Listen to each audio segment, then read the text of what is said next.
Na aula passada falamos sobre o tetragrama sagrado e hoje abordaremos aquela versão do tetragrama que alcançou o maior número de adeptos, o nome Iavé. Dê uma pausa no vídeo agora, faça sua oração, pedindo a iluminação do Espírito Santo para entender tudo aquilo que vou dizer aqui e volte para prosseguirmos com o estudo. Se você gosta de assistir aos vídeos do canal, por favor inscreva-se e deixe o seu gostei. A primeira pergunta que vem à mente aqui, nesse caso, é como o tetragrama sagrado YHWH se tornou Iavé? E a resposta simplesmente é que isso é coisa dos linguistas. Eles dizem que deve ser assim por causa da relação do tetragrama com o verbo hebraico ser, e só mesmo alguém entendido em linguística, etimologia e coisas assim, para saber até que ponto isso é certo, isso confere ou não. Curiosamente, o fato de o tetragrama começar com IA nessa opção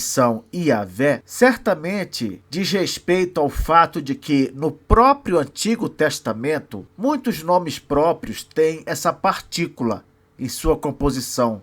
Essa partícula Iá, e ela aparece no nome próprio justamente para se referir a Deus, o que tem levado à suposição de que, embora os hebreus tentem até hoje esconder a pronúncia do tetragrama, os antepassados hebreus acabaram revelando como se pronuncia a primeira parte do tetragrama, ao inserirem essa parte nos nomes de seus filhos. Será mesmo que Iá é a primeira parte do tetragrama sagrado? Olha, a expressão aleluia, por exemplo, é uma combinação de alelu, que significa louvai, e Iá, que tem sido interpretado obviamente como Deus. É como se aleluia quisesse dizer louvai a Iá. Portanto, esse uso de Iá, ele mostra que essa forma reduzida do nome de Deus era pronunciada desde a antiguidade em momentos de adoração, exaltação e reconhecimento da soberania divina. Vamos ver agora alguns exemplos no Antigo Testamento de nomes próprios que tem em sua composição essa partícula Iá, o que seria uma comprovação de que o nome de Deus, o tetragrama sagrado, realmente começa com essa partícula. Veja, Isaías. No nome hebraico, nós temos Ieshá Yahu. Você está vendo aqui Iá dentro do nome hebraico? O nome de Isaías significa Iavé é a salvação, ou salvação de Iavé. Só que não aparece a palavra Iavé no nome dele, aparece simplesmente Iá. Outro exemplo, Jeremias. No original hebraico, nós temos Ir Me Yahu. De novo, Iá aparece também na composição do nome de Jeremias. O nome dele significa Iavé exalta ou Iavé lançará. Mas no nome mesmo, só temos a partícula Iá. Em outras palavras, literalmente o que temos ali é Iá exalta ou Iá lançará. No caso do profeta Elias, do nome Elias, no original temos Eli Yahu. Meu Deus é Iavé. E novamente, o nome Iavé mesmo não aparece, somente a partícula Iá. O mesmo acontece com Uzias, Ezequias, Josias, Micaías e Zacarias. Todos esses nomes próprios têm em sua composição a partícula Iá para se referir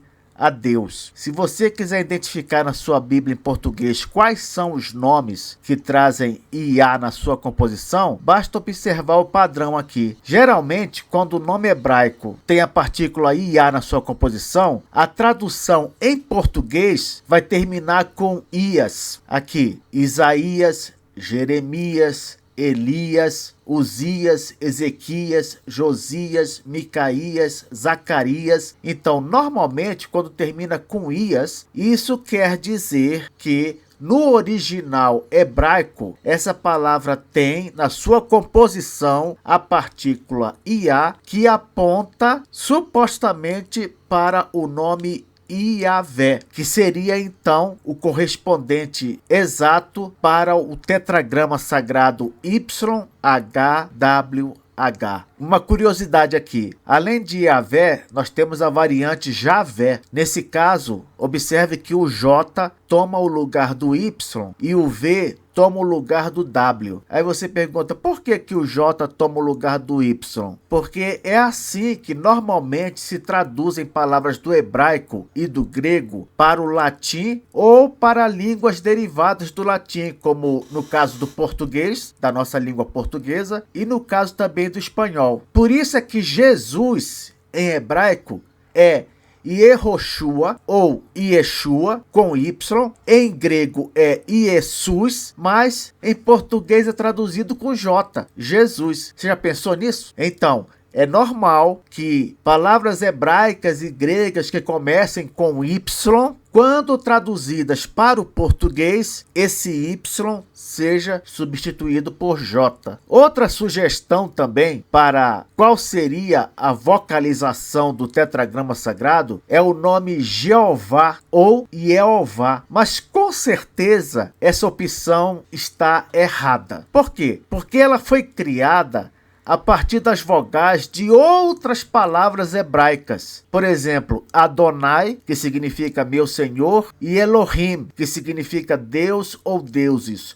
Outros dois nomes que a Bíblia usa para Deus. Como assim, professor? Vou explicar para você. Nós temos o tetragrama, não é isso? YHWH.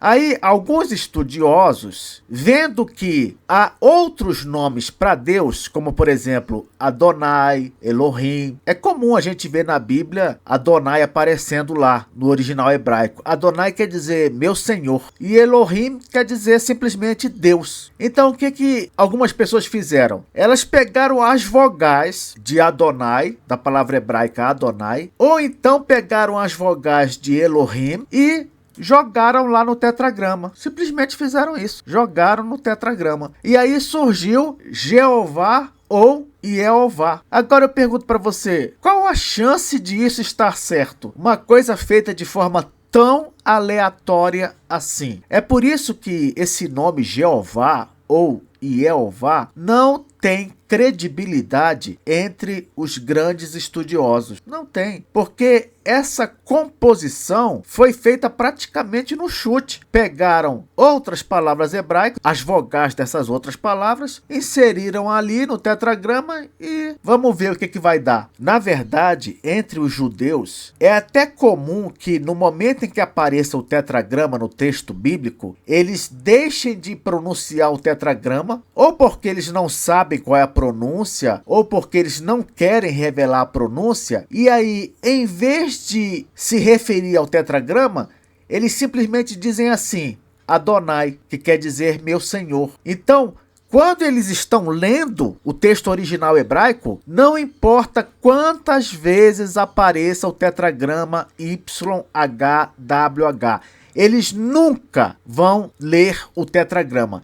Eles vão substituir o tetragrama pela palavra Adonai, que quer dizer meu Senhor. Por que toda essa preocupação em não pronunciar o nome? Porque no entendimento do judeu, pronunciar o tetragrama, ainda que você saiba qual é a pronúncia, é um pecado, porque não se deve usar o nome de Deus em vão. Aí você diria para mim, mas professor, ler o texto bíblico seria usar o nome de Deus em vão? Pois é, eu acredito que não. Mas veja o tamanho do zelo desses judeus. Chega a ser uma coisa extremamente exagerada, se é que a gente pode usar essa expressão tão redundante. Se o nome está no texto original hebraico das escrituras sagradas, qual o problema de ler esse nome ali? Está na própria palavra de Deus. Porém, até hoje eles são assim. Eles se recusam a pronunciar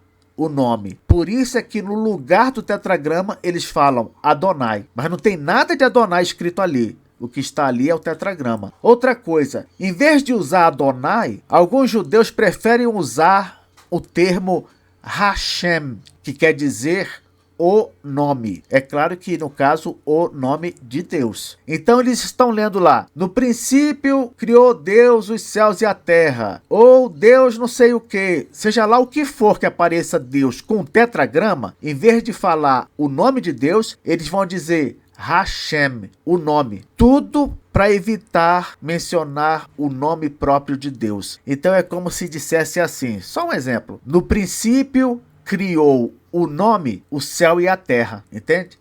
Eles vão usar a expressão o nome para se referir ao nome próprio de Deus. Outra curiosidade: segundo os árabes, esses inimigos clássicos do povo de Israel, a gente vê lá no Oriente Médio as guerras entre Israel e os árabes o tempo todo, não é? Pois bem, segundo os árabes, o nome do Deus de Israel é Yahuwah, com o U no lugar do W, como acontece no nome próprio Washington, né? Na palavra Washington nós temos W, mas ninguém pronuncia como se fosse W, pronuncia como se fosse U. Então, acontece o mesmo aqui. Lá no tetragrama aparece um W, mas de acordo com os árabes, esse W deve ser pronunciado como U quando se referir ao nome do Deus de Israel. E o nome do Deus de Israel seria Yahuwah. Aí você vai falar para mim, mas o que o árabe sabe da pronúncia do nome de Deus? Ainda mais do Deus de Israel. Como é que ele saberia isso? Eu diria o seguinte: é possível que depois de tanto conviver com os israelitas, depois de tanta guerra, tanta luta, é possível que um árabe tenha ouvido da boca de um hebreu a pronúncia do tetragrama, a pronúncia real. Isso é possível. O fato é que entre os árabes há um consenso de que o nome sagrado, sua verdadeira pronúncia seria Yahuwah. O interessante aqui é que esses nomes próprios em hebraico que nós vimos acima, lembra que eu mostrei que tem a partícula Yah? Se você olhar de novo para esses nomes, você vai ver que é possível ampliar essa partícula Yah para Yahu. Quer ver? Vamos lá de novo. Aqui estão os nomes próprios. No caso do nome de Isaías, nós temos Yeshá e Yahu. Isto é, nós temos tanto a partícula Yah quanto a partícula Yahu. Você vê aqui? No caso do nome Jeremias, no original, Irmeiyahu tem a partícula Yah, mas ela pode ser ampliada para Yahu. E assim também acontece com os outros nomes próprios dessa lista. Todos eles têm a partícula Yah, mas essa partícula pode ser ampliada para Yahu. Então, essa opção aqui dos árabes de que o nome de Deus pode ser Yahuwah, ela não é tão sem sentido assim, se nós considerarmos essas coisas que eu mostrei agora. Quero terminar mostrando 3 versões da Bíblia em português que tentam recuperar o nome próprio de Deus a partir do tetragrama. Olha só, primeira versão, a versão católica com cabeçalhos. Olha um versículo aqui da versão católica com cabeçalhos. Ainda não havia na terra nenhuma planta do campo, pois no campo ainda não havia brotado nenhuma erva. Javé Deus não tinha feito chover sobre a terra e não havia homem que cultivasse o solo. Perceba, aqui na versão católica com cabeçalhos ficou Javé Deus. Interessante, não? Na tradução brasileira, nós temos assim: não havia ainda nenhuma planta na terra e nenhuma erva no campo tinha ainda brotado, porque Deus Jeová não tinha feito chover sobre a terra. Não havia homem que cultivasse o solo. Então, aqui na tradução brasileira, nós temos Deus Jeová. Mas eu já expliquei que Jeová não pode ser um equivalente para o tetragrama sagrado, porque a composição de Jeová foi feita de forma completamente aleatória. Pegaram as vogais de Adonai ou de Elohim e jogaram ali no tetragrama. E saiu Jeová ou Jeová, mas não tem qualquer base linguística para essa opção. Por fim, temos aquela famosa Bíblia católica, a Bíblia de Jerusalém. Olha a tradução dela. Não havia ainda nenhum arbusto dos campos sobre a terra, e nenhuma erva dos campos tinha ainda crescido, porque Yahvé Deus não tinha feito chover sobre a terra, e não havia homem para cultivar o solo. Então, na Bíblia de Jerusalém, quando aparece o tetragrama sagrado, ela sempre traduz como Yahvé. Por isso que nós vemos aqui Yahvé, Deus. A única diferença aqui, no caso, é que o Yahvé da Bíblia de Jerusalém, ele começa com I, em vez de começar com Y. Mas isso deve ser porque eles resolveram aportuguesar mais, vamos dizer assim, a expressão. Em português é mais comum nós usarmos o I do que usar o Y. Professor, então o que nós podemos concluir disso tudo aí? Qual é o nome que corresponde de forma mais fidedigna ao tetragrama sagrado? Yahvé, Yahuwá. Olha, não dá para bater o martelo aqui nessa questão. A única coisa que poderíamos dizer, com base em alguns nomes próprios do Antigo Testamento, é que o tetragrama provavelmente começa com Iá ou Yahu. Como o tetragrama termina, não há como saber. Então, se o tetragrama começa com Iá, ele poderia terminar com Yahvé sem problema. Se ele começa com Yahu, ele poderia também terminar com Yahuwá. Mas infelizmente não temos como criar um dogma em torno disso. Cada um que escolha o nome que lhe parecer melhor e siga em frente.